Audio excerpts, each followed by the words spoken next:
ku samu manyan rahotanni bisa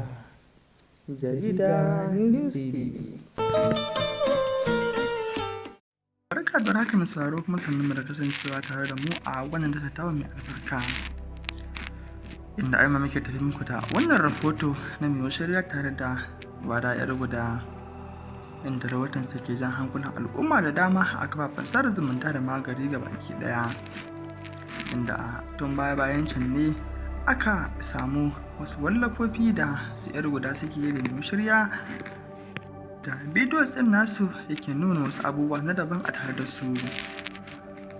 inda kuma hukumomi da dama suka nuna rashin amincewarsu akan faruwar hakan, musamman hukumar Hisba ta jihar Kano da kuma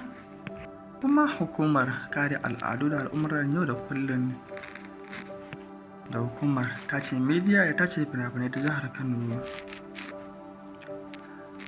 Mun saro ka cikakken rahoton kuma aka biyo mu a sannu. A 'yan kwanakin nan ne ko ka ce a 'yan kwanakin bayan can ne wannan bidiyoyi suke ta yawo a kafafen sada zumunta da mai shirya da kuma yar guda, inda suke ta bayyana wasu abubuwa na daban tare da nuna kusanci a tattare da su, kuma hukumar Hisba ta nuna rashin amincewanta akan hakan, inda ta yi ram da su tare da kama su bisa gurfanar da su a gaban kotu domin yanke musu hukuncin da ta dace da su. Bayan hukuncin da aka yanke musu ne kotu ta tabbatar da ba da umarnin ɗaura musu aure tare da mai shirya da kuma yar guda, domin hakan ne kadai ya fi dacewa da su a mazaunin kotun.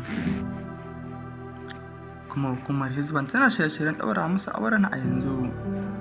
domin gujewa wata barakar da ta dawo a tsakanin su. Wannan shine rahoton da ya faru a yanzu dai tsakanin yar guda da kuma mai shirya. Mun sauraro a cigaba da biyo mu a sannu domin kasancewa tare da mu a koda yaushe da zarar mun saki ingantattun labaranmu da kuma manyan rahotannin